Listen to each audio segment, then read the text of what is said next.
आज का विषय है A.R. देसाई, जिनका पूरा नाम है अक्षय कुमार रमनलाल देसाई। गुजराती विद्वान थे और गुजरात में एक प्रथा है कि अपने नाम के आगे पिता का नाम लगाया जाता है, इसलिए इनका पूरा नाम इतना बड़ा है। इनका जन्म 1915 में गुजरात के फेमस बड़ौदा परिवार में हुआ था।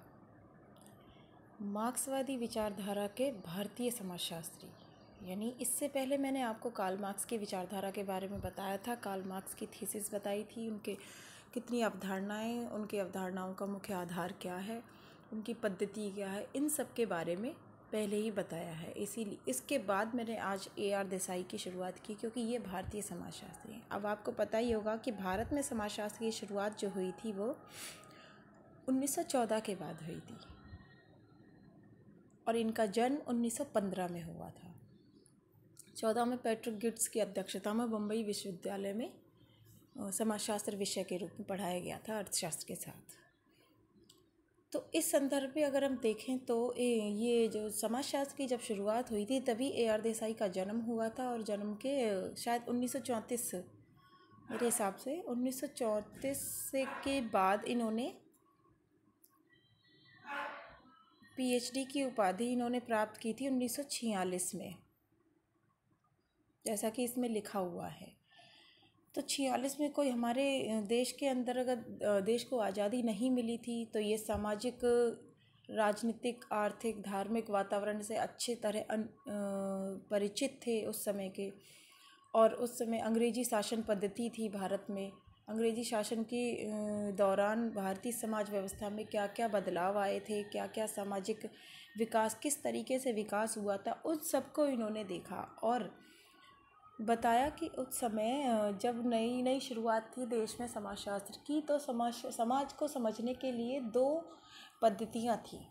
एक तो सांस्कृतिक, भारत शास्त्रीय सांस्कृतिक पद्धति, और दूसरी पद्धति थी संरचनात्मक प्रकार्यवादी पद्धति। भारत शास्त्रीय सांस्कृतिक पद्धति में लुई ड्यूमोंट और G.S. घुरिये प्रमुख विद्वान आते हैं। तो इन्होंने कहा था अपने संदर्भ में, संक्षिप्त में बता देती हूँ मैं आपको, कि अगर भारतीय समाज को हमें समझना है तो भारतीय समाज के विभिन्न सामाजिक धार्मिक ग्रंथ और भारत शास्त्रीय पद्धति के माध्यम से ही समझ सकते हैं। यूरोपीय ग्रंथों और यूरोपीय पद्धतियों के आधार को भारतीय समाज पर लागू नहीं किया जाता है, क्योंकि इसकी संस्कृति की कुछ मूल विशेषताएं हैं जो इसे, यानी हमारे देश को, अन्य देशों से या अन्य क्षेत्रों से अलग करती हैं। संरचनात्मक प्रकारवादी पद्धति के अंतर्गत ये कहा गया था, इसमें M.N. श्रीनिवास प्रमुख है, दुबे प्रमुख हैं। ये कहते थे कि जिस तरह एक मानव शरीर होता है उसी आधार पर भारतीय समाज को हम समझ सकते हैं। संरचनात्मक प्रकारवादी में पश्चिमी विद्वानों के अंदर रेडक्लिफ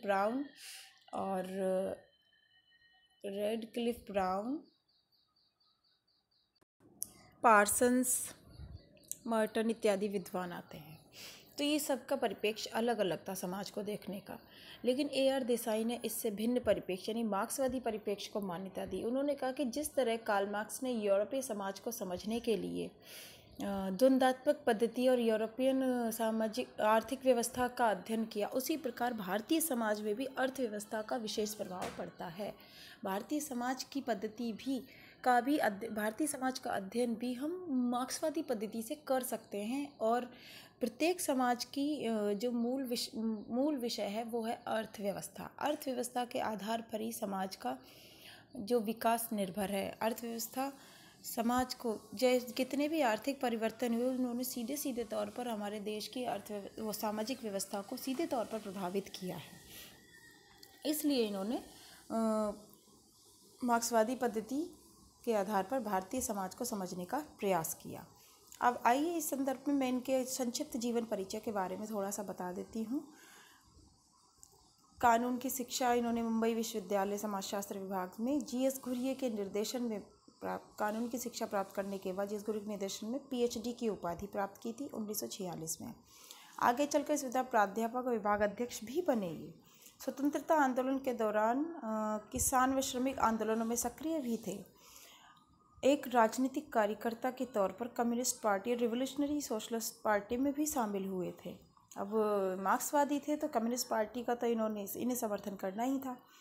1947 में इन्होंने नीरा देसाई से विवाह किया और इनका एक पुत्र था। इनके कार्यक्षेत्र और विचारधारा क्या है? इन्होंने स्वतंत्रता आंदोलन में विकास की मार्क्सवादी दृष्टिकोण से व्याख्या की, इसलिए मार्क्सवादी परिप्रेक्ष्य से भारतीय समाज का अध्ययन करने वाले प्रमुख भारतीय समाजशास्त्री हैं AR देसाई। देसाई की प्रमुख कृति क्या है? Social background of Indian nationalism, यानी भारतीय राष्ट्रवाद का सामाजिक बैकग्राउंड। न केवल मार्क्सवादी शैक्षणिक परिप्रेक्ष्य के कारण नवी प्रवृत्ति का गौरवशाली ग्रंथ है इनका ये, बल्कि भारत में समाजशास्त्र के इतिहास के साथ समागम करने वाला उत्कृष्ट ग्रंथ है। इतिहास और समाजशास्त्र दोनों को सम्मिलित रूप से प्रस्तुत करता है ये। इसके अलावा इन्होंने अपने जीवन में भारत में सामुदायिक विकास कार्यक्रम, कृषक जनसंख्या, मलिन बस्ती, जनसांख्यिकी कार्यक्रम, द्वंद्वात्मक अध्ययन, प्रजातांत्रिक अधिकार, नगरीकरण, कृषक संघर्ष और ग्रामीण समाज पर विभिन्न लेख लिखे हैं।